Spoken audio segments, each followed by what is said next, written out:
Thank you, Pastor. So that's why when anybody gives me anything, I always have to give them. I remain top. But in our continent, we think it's a good thing to always receive everything for free. So, Pastor, it was not just out of the kindness of your heart. No. It's a matter of principle and knowledge and understanding, sir. Wow. Yes, sir. Wow. Yes, sir. Wow. Ladies and gentlemen, we are building a new Africa.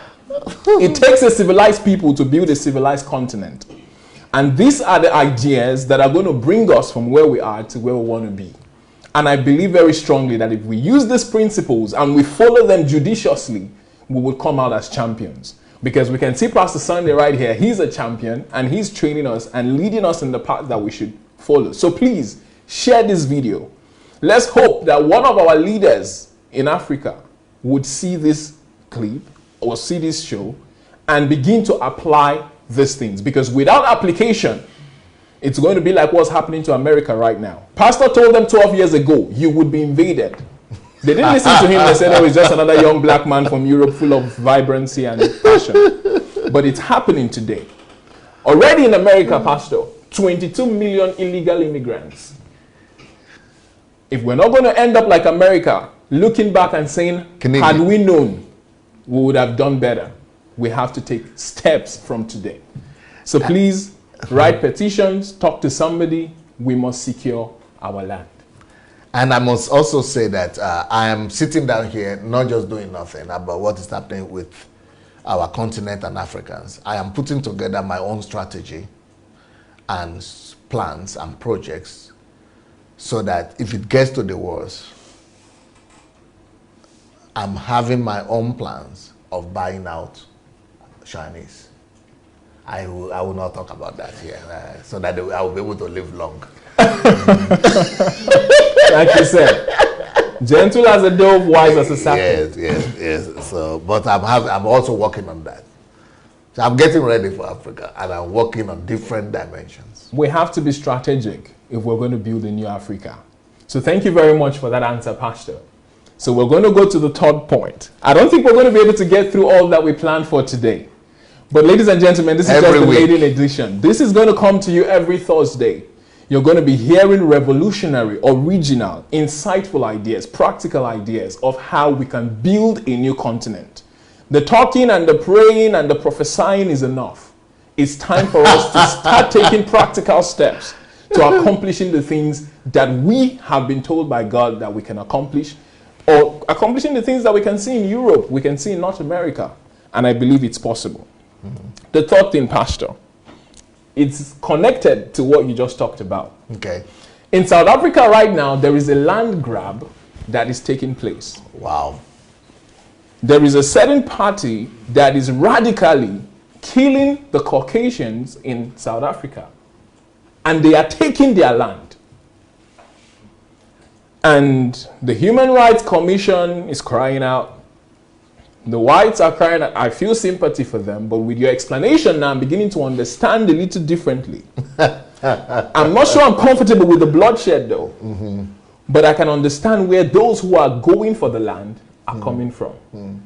What can we do to mitigate this situation? Because I don't believe that bringing about another genocide is exactly the solution to the problem that South Africa has today. So how can we solve this problem that South Africa is facing, where a group of people want to violently take over the land of other people who were not necessarily slave owners? They bought those lands. I've listened to some interviews of people who said, I paid for this land, I've been farming on it for 30, 50 years, and I don't see why I should give it up. What do you think can be done? Well, the thing that we're seeing, which you just spoke about very brilliantly, is that what we're seeing in South Africa right now is exactly what happens when you begin to sell your land. Consequences. So what we're seeing in Africa right now is not informed by knowledge, for knowledge. Like I said, don't sell. But they already did that. Or they've given up their land and they're feeling like slaves. And that is why the pain is pushing them. It is now consequences, we are saying. The pain is pushing them to react. And the reaction is always violent and bad and worse than, action, proactive actions. So How can we solve that question? Let's start with South Africa.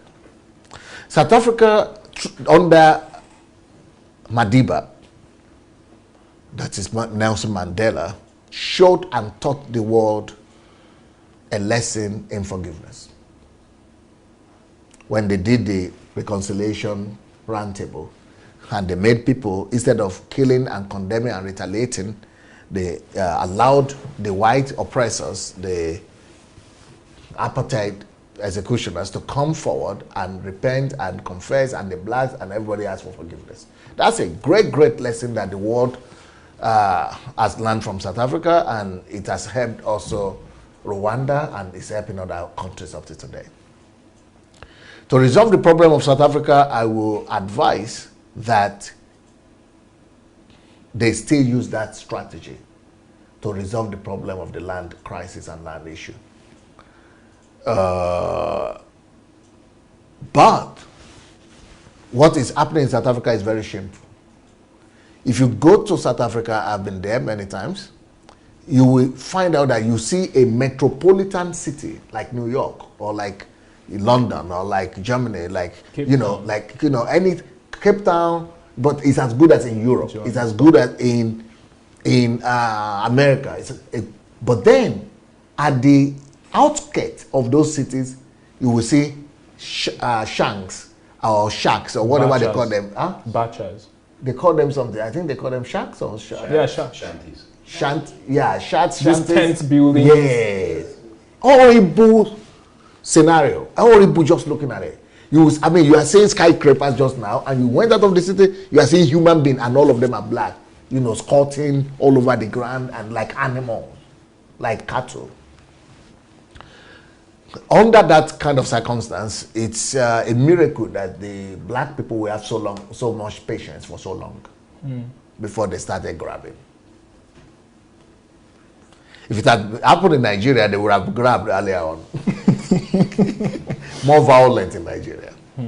But because it's violence, and because it's reaction, and it also always brings about consequences, I would design a method of resolving the question this way. I will use the same wisdom of reconciliation, of peaceful solution to the land issue problem. So we are going to sit down, and we are going to do an inventory of all the lands that are white owned. And we are going to ask all the white owners to produce certificate of ownership and how much was paid for the land. Because the black people have been dispossessed. Most of them don't have the same land. So show us that it was bought, but for most of them it was not bought. Or it was not bought at the market value. It was grabbed by their forefathers. They just inherited it. Or they bought them from other white people. But the black people were never beneficiaries. That is what we want to readdress. So since the white population, minority, are also South Africans, it is going to be evil to dispossess them of land if they were not South Africans, because they are now South Africans. So what I would rather discuss is the possibility of the people who never paid for the land that they possess. For example, some of them have 500 hectares. Some of them have 1,000 hectares. Some of them have 20,000 acres. So all these ones, we have to say, can you pay corresponding amount of money at the cost of today? If you cannot, then that is the one we will take. The ones that were grabbed, we will take them back. Go and buy if you have money. Or go and buy from these black people that will be receiving them now. Go and buy them now at the normal. Those ones that are grabbed. But those ones that were bought, we will not. We will let those people who paid real, normal market value price for it at the time, we will let them remain. But the ones who grabbed, those ones are the ones we will collect. Wow. Okay. And then distribute by community by community. Okay. And then they could now go and buy, if they want, from their own fellow citizens, only they are black. Okay. Pastor, I have another question. Why or how would they solve the problem of famine? Because Mugabe tried to do something like that. Famine? Yes. Okay. In Zimbabwe. Yes. He drove out the farmers who Yes. were responsible for most of the food production Yes. in the country. Yes. And they ended up starving. Yes. Now, South Africa is headed for that same place because Yes. these people who they are disposing, Yes. they are the people who supply the food Yes. for the nation. Yes. And the people who are getting these lands Yes. don't have the same level of expertise Yes. that these people who they are displacing have. Yes. So how would they be able to sustain themselves in such a way that even when the land is taken, okay, if we, like you said, when it has been determined that the land was grabbed, Yes. how do we stop ourselves from running into problems trying to solve one other problem, which is hunger in the name of trying to, Bring equality. bring about equality? Well, if you, maybe we need to break down my answer. In that my answer, I envisage that as well. So let's say a land is grabbed 200 years ago, but it's like on 2,000 acres of land or something big, and the farming is there, is supplying the nation, no problem. But the right of ownership will be withdrawn. Not the same thing as happened in Zimbabwe. In Zimbabwe, they just drove out the people, beat them up, and just ordinary people went and took over. No, but what we are talking about here, the ownership is what will be withdrawn.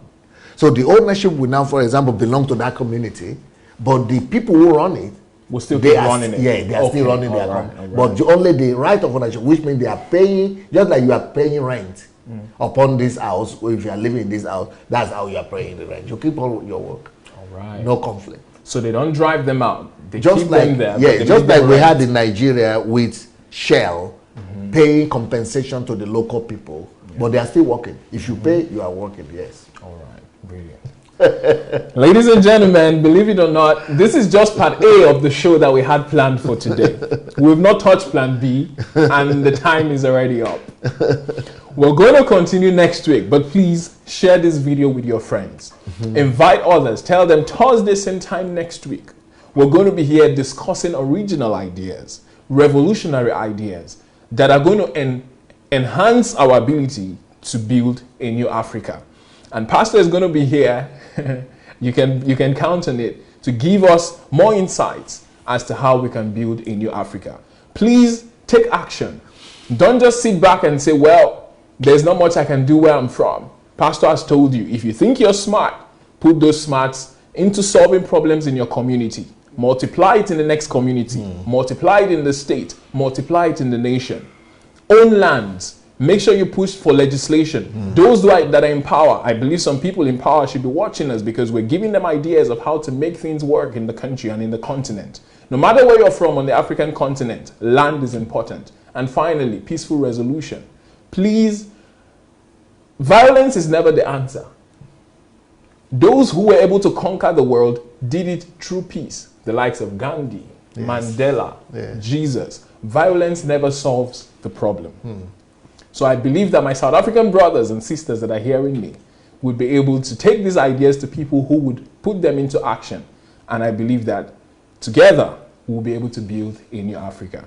So thank you for joining us today. I'm your host once again, Pastor Joshua Matare, and Pastor and Dr. Sunday Adelaja has been our ever-present erudite and solution giver. Thank you very much for being with us today, Pastor. Joshua, you've done a great job today. And before we go, I would like to challenge all of us to go and share the message. And before we go, I would also like to tell you that I wrote a book for Nigeria that is called The Diversity in Nigeria's The Beauty of Nigeria's Diversity. The Beauty of Nigeria's Diversity. Kniga, yes? The Beauty of Nigeria's Diversity. So, okay, it's there. The Beauty of Nigeria's Diversity. So that book, The Beauty of Nigeria's Diversity, is one of the solution books that I'm offering for my country, because especially with this election going on now, a lot of debate and a lot of arguments, a lot of bickets are happening, all kind of hatred, anger. I think this book will be able to let us value ourselves more. We can actually say the beauty of Africa's diversity. So it's for all Africans as well. But for those of you who might not know, we are starting our HMT History Makers training next week here in Ukraine. So maybe you could still make it on the 4th, but maybe it's too late. But if you still want to jump in the train and come, or in the plane, write to hmt@godembassy.org. If not, for those of you who want to get my books, you can read them for free actually on Kindle Unlimited. But this book is being sold right now as a pre-order, just for $2 pre-order. And so by next week, by the 7th, or from the 7th or so of November, it's going to be more expensive, 3, 4, 5 times more expensive. So you can get it as a pre-order right now, but you can read my books for free, all of them, including this one, later on Kindle Unlimited. But if you want to buy the books, you can buy them on Amazon.com. But if you want to buy many books and at a cheaper rate, then I would advise you to write to us, to write to my office, write to dssbooks@gmail.com, dssbooks@gmail.com. If you want us to be sending you our messages on WhatsApp, so that you don't need to waste or spend a lot of data, or send your number or the number of your family to us to +38 098 596 3838. And those of you who have not yet joined our mentorship program, you can go to sundaydelajablog.com/mentorship. So thank you so much, everybody. Thank you so